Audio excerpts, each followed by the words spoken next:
Bonjour, bienvenue dans le podcast L'histoire des Germains, des Francs et des Mérovingiens. Je m'appelle Xavier. Et je m'appelle Romain.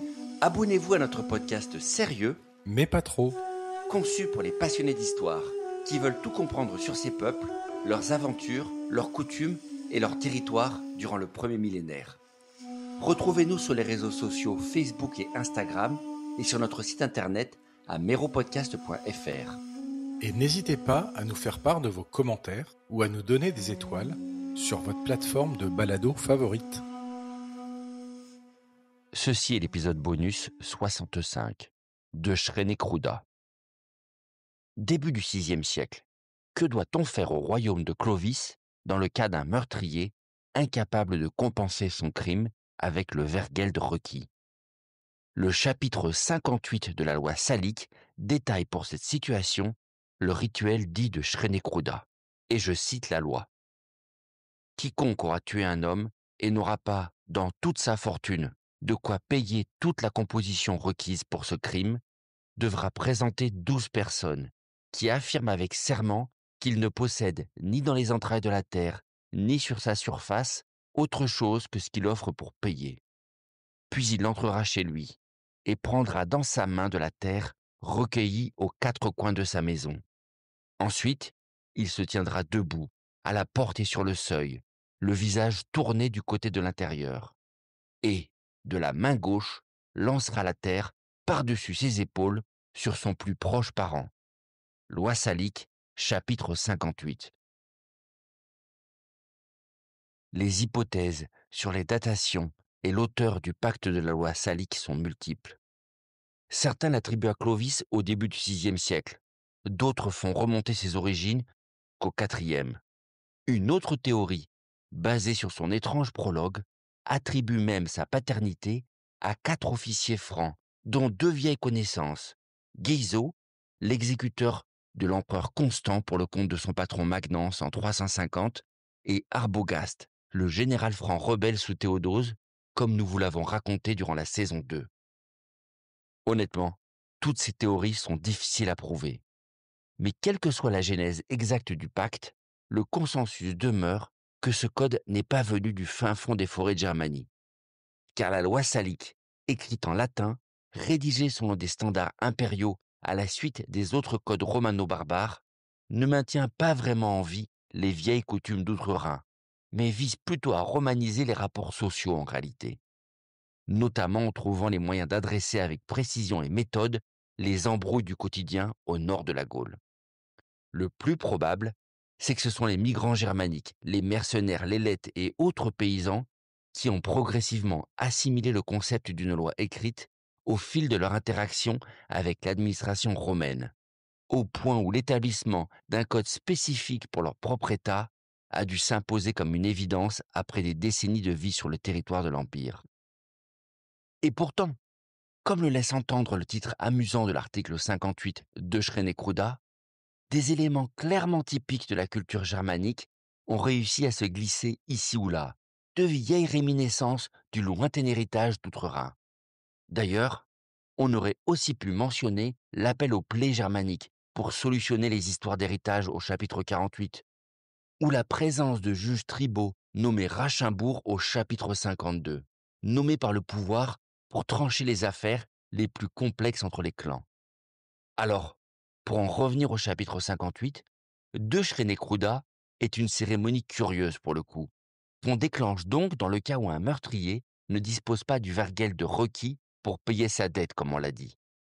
Un scénario qui n'a pas pu être totalement exceptionnel, mais qui posait évidemment un énorme problème. Car dans une société où il n'existe ni peine de prison ni travaux forcés, par quoi peut-on remplacer le vergeld si le coupable est défaillant, puisque justement, c'était déjà à la base la dernière alternative à la pire des options, c'est-à-dire la feide, la vengeance privée, responsable du cycle infini de vengeance dont les autorités franques voulaient définitivement se débarrasser. C'est donc là que la cérémonie de Schrenekruda prend tout son sens, puisqu'elle constitue le moment solennel où l'accusé se déclare littéralement en cessation de paiement et doit, tout honte bu, faire symboliquement appel à son clan pour qu'il s'acquitte de sa dette à sa place. Une cérémonie publique où le coupable jette de la terre pour affirmer son insolvabilité et transférer sa culpabilité sur ses plus proches parents, puis ses oncles et ses cousins, et enfin toute sa famille étendue par ordre de proximité, jusqu'à ce que 3 personnes soient capables et volontaires de régler sa dette. Et dans le cas où personne ne peut ou ne veut s'acquitter du vergeld, en dernier recours, le coupable perdra la vie ou tombera en esclavage comme forme de remboursement. En réalité, De Schrenekruda représente à la perfection l'essence même de la loi salique, avec son emballage barbare qui masque la mise en place d'un véritable système romain. Alors oui, c'est un rituel clairement germanique, avec de bons relents de superstitions païennes, faisant d'ailleurs froncer des sourcils aux prêtres qui finiront par avoir la peau de cette costume quelques siècles plus tard. Et puis, l'appel à la solidarité familiale obligatoire fait tout à fait écho à la vieille culture clanique d'Outre-Rhin, où la faute n'est pas individualisée, mais retombe toujours sur le clan. Car personne n'est sans famille au haut Moyen-Âge, surtout pas à la campagne et surtout pas chez les descendants des Francs. Mais derrière ce folklore, on voit bien les aspects fondamentalement romains en train de s'imposer au travers de la loi.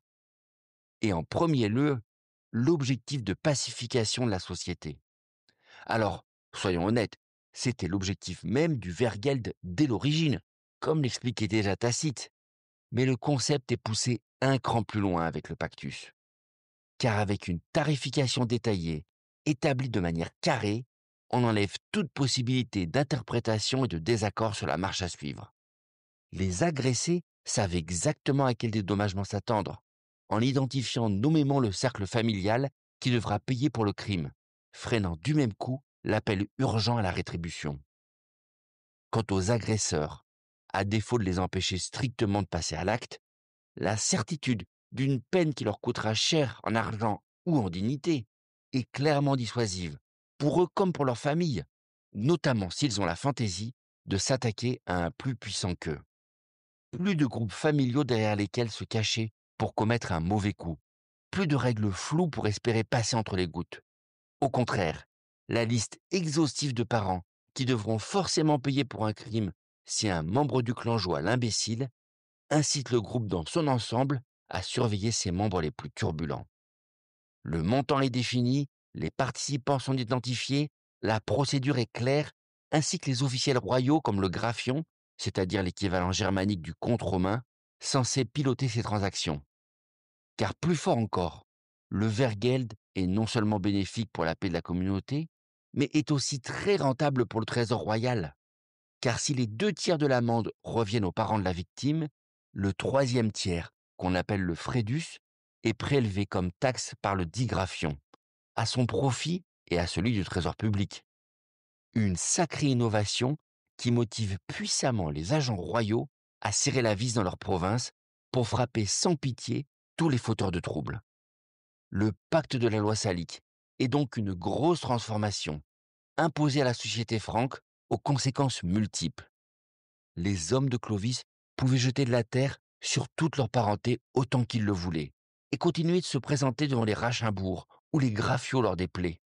Le temps du droit individuel germanique était en train de laisser la place à la puissance publique organisée du nouvel État gallo-romain de Clovis. La pagaille générale liée à l'écroulement de l'Empire au nord de la Gaule n'aura donc pas duré très longtemps. Rome, avec son infrastructure légale comme fiscale, à peine masquée sous des codes soi-disant barbares, est revenue en force au bout de quelques décennies. Preuve de la remarquable longévité de son système légal, organisé et codifié, et dont les ramifications durent jusqu'à ce jour dans notre société moderne.